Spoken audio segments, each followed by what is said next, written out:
지금 여기서부터 하죠? 네, 여기서부터입니다. 나팔을 부는 겁니다. 5번째 나팔을 부는 겁니다. 그러면 이제 메뚜기가 등장하는 겁니다.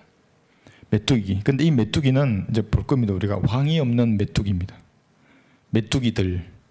근데 이 메뚜기의 왕이 또 성경 누구라고 얘기해 놨습니다. 근데 그 왕이 나중에 지구 위에 지상에 내려옵니다. 그걸 한번 볼 것이고. 근데 그 메뚜기에 등장하면 2억의 기병이 또 등장합니다. 근데 이 메뚜기들이 기병대입니다. 그래서 오늘 제목이 사탄의 기병대입니다. 근데 이게 등장하면 25억이 죽는 겁니다. 9장 1절 보겠습니다. 5째 천사가 나팔을 불 때 보니 하늘에서 별 하나가 땅에 떨어지는데, 자 보십시오. 그가 그럽니다. 별이 힘입니다. 그 천사입니다. 이게 그가 끝없이 깊은 구름의 열쇠를 받더라 그럽니다. 자 이제 우리가 지하 세계 음부의 모습을 한번 그려 보십시오. 우리가 지금까지 배웠죠? 예, 별이 천사가 나오는 겁니다. 도넛입니다. 이거 도넛. 이 도넛 같이 보입니까? 예. 또 이 구멍이 있는 큰 도넛입니다. 지구 속에 이 도넛이 있다고 생각해 보십시오. 구름 같은 큰 도넛이 있고 가운데 큰 구렁이 있는 겁니다. 그 구렁 안에 메뚜기들이 있습니다. 여기. 근데 그 메뚜기들이 문이 있고 열쇠로 잠겨져 있는 겁니다. 지금 언젠가 이 문이 열리는 겁니다. 여기에 있는 끝없이 깊은 구렁에 천사가 있는 겁니다. 그의 이름이 멸망입니다. 아폴론, 예, 아바도닌 천사가 있는 겁니다. 예. 그 천사가 뭐라 그러냐면 이사야 14장에서 내가 지극히 높으신 분과 지되리라 이렇게 말합니다. 그래서 수많은 사람들이 그럼 경배받는 게 마귀의 목표입니다. 이 땅에서.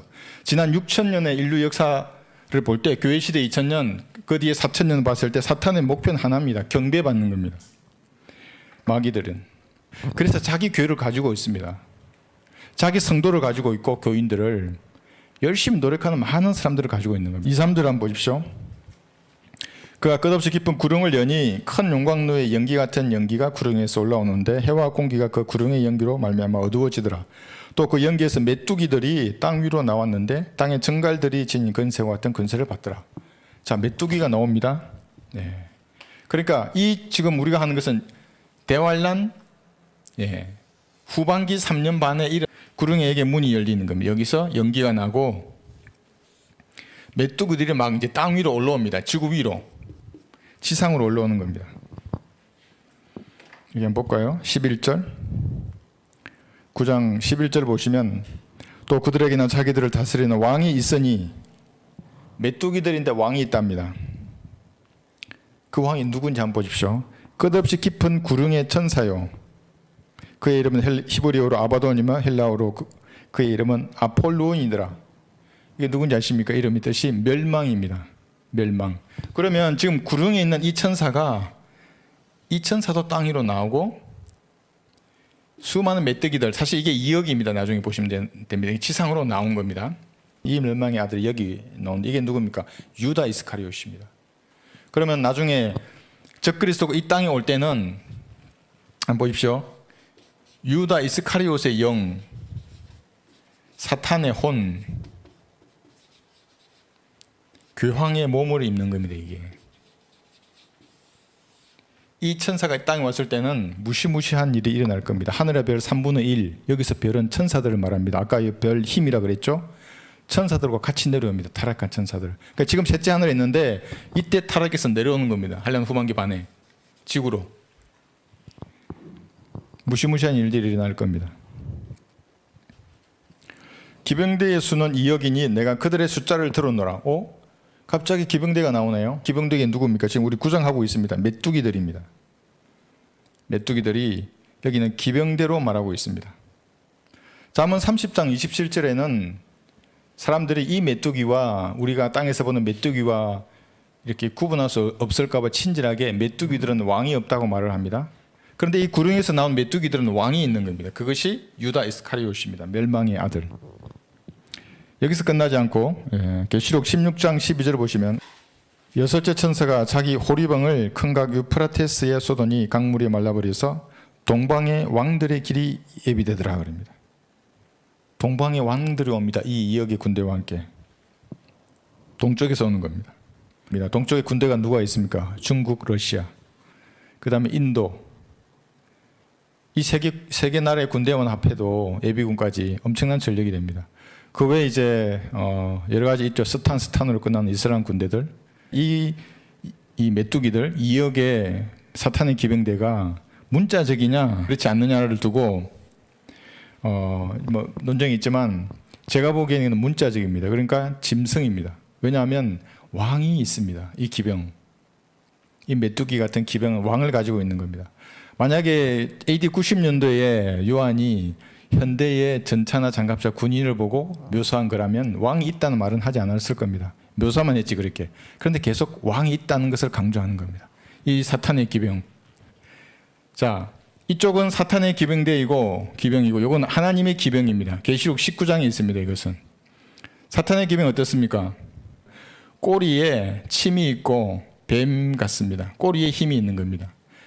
이 기병의 힘은 꼬리와 입에 있다고 말을 합니다.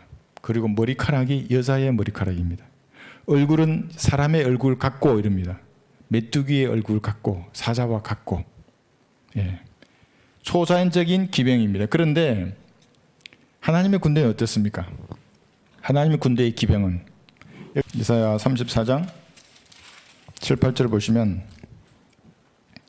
유니콘들이 그들과 더불어 내려오며, 유니콘이 언제 내려옵니까? 수송아지들이 수소들과 함께 내려오리니 그들의 땅이 피로 흠뻑 젖게 될 것이며 그들의 흙이 기름으로 윤택해지리로다. 이는 주의 보복의 날이요 시온의 논정에 대한 보상의 해라. 언제입니까? 이때입니다. 예수님 재림하실 때 여러분과 함께. 계시록 19장의 군대입니다. 여기가 초자연적인 말을 타고 오는 겁니다. 이게 초자연적인 말이라면 그럼 이 말은 어떻겠습니까? 초자연적인 말입니다. 그래야 대결할 수 있지 않습니까? 그리고 마귀는 예수님을 닮을 때 똑같이 닮습니다. 예수님이 성육신한 겁니다. 경건의 신비라 그럽니다. 그거를 마귀도 육화됩니다. 이걸 뭐라 그럽니까? 불법의 신비라고 하는 겁니다. 3차 세계대전에서 우리 인류의 25%가 죽고 갈 때 이제 4차 세대전이 시작될 때 이 기병이 등장하는 겁니다. 이 문이 열리고 나오는 겁니다. 여기서 20억인데 여기서 20억입니다. 40억이 죽는 겁니다. 초자연적인 군대의 격돌입니다. 이게 세계 4차 세계대전입니다. 사탄의 기병대가 이렇게 이제 휩쓸 것입니다. 이 구령의 문이 동방에 있는가? 그건 알 수 없습니다. 어디에 있는지는. 그러나 이 2억의 군대들이 동방에서부터 이스라엘로 진격할 것을 성경은 말하고 있습니다. 20억의 인구를 죽였는데 결국에 이 2억의 군대는 예수님에게 다 짓밟히는 겁니다. 예수님의 피로 구원받은 영원한 몸, 썩지 않고 죽지 않는 몸을 입은 여러분이 그 진노에 참여하는 겁니다. 유다 지파의 왕으로 사자로서 내려오시는 겁니다.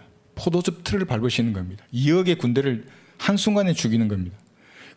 또 그 메뚜기들의 모양은 전쟁을 위해 준비한 말들 같고, 여기 말이 나오는 겁니다. 아, 메뚜기인데 말들 같구나. 그 머리에는 금 면류관 같은 것을 썼으며, 면류관은 예수님이 쓰는 겁니다. 내려오실 때 여기는 같은 걸 쓴 겁니다.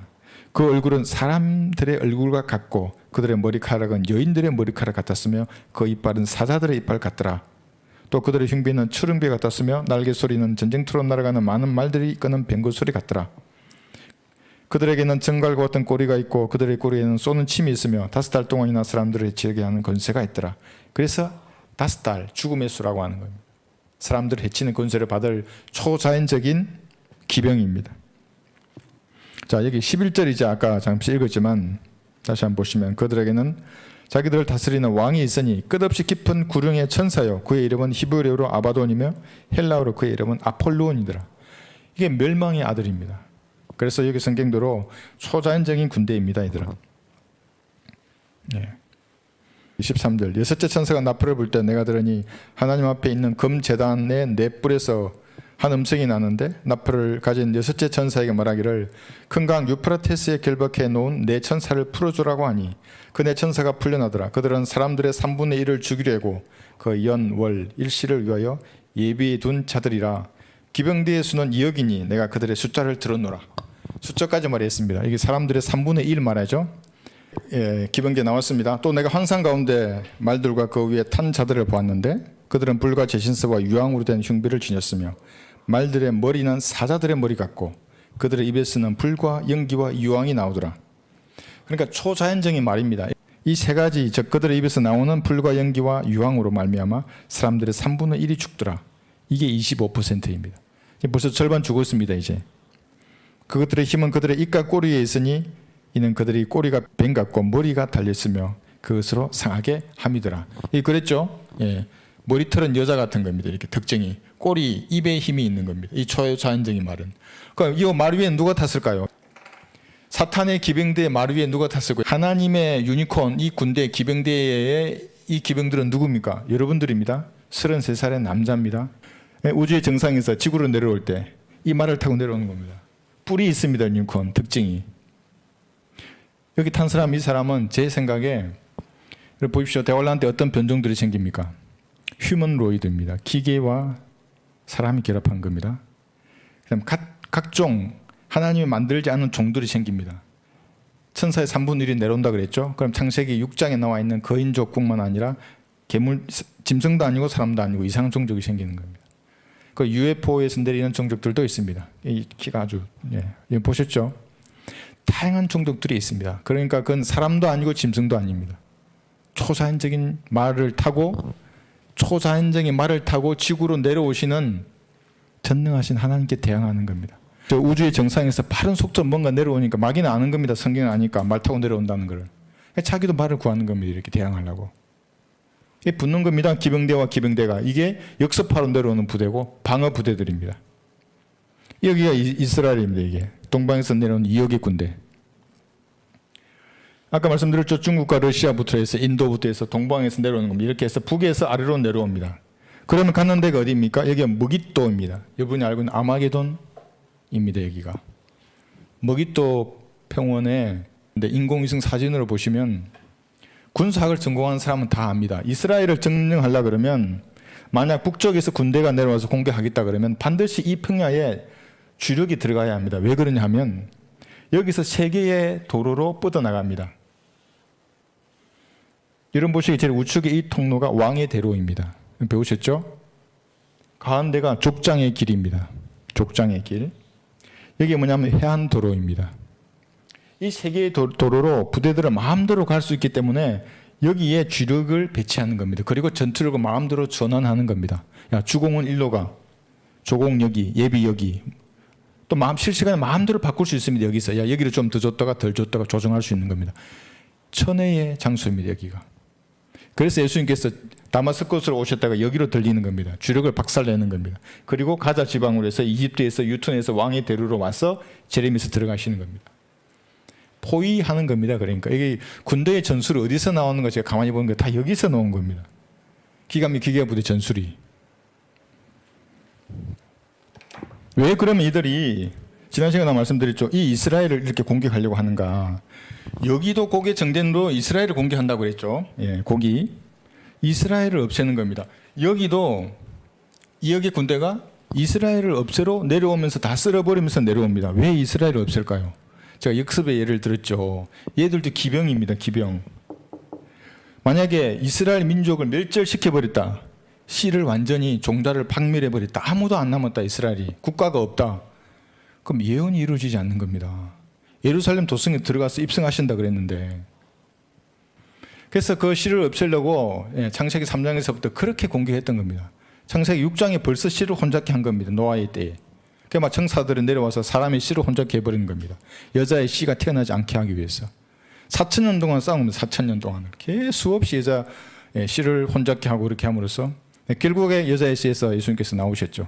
그리고 재림하셔서 갈 겁니다. 이사야 5장 26절.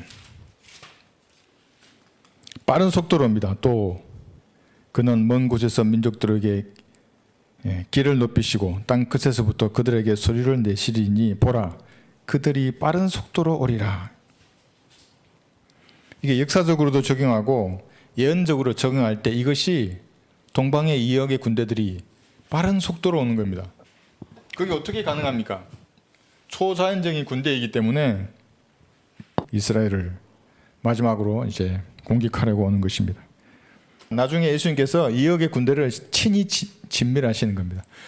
물론 여기서 나올 때 이 초자연적인 군대와 함께 유엔 연합군을 언급하십니다. 유엔 연합군. 왜냐하면 유엔을 적그리스도가 통치하기 때문에 이때부터. 유언의 윤학군과 함께 초자연적인 군대가 동시에 공격할 것으로 보입니다. 이스라엘을 지도상에서 지우기 위해서. 그러니까 계속 그걸 시도하는 거죠. 이때도 시도하고 이때도 아마도 시도할 겁니다. 그리고 여기도 시도하고 여기도 시도하는 겁니다.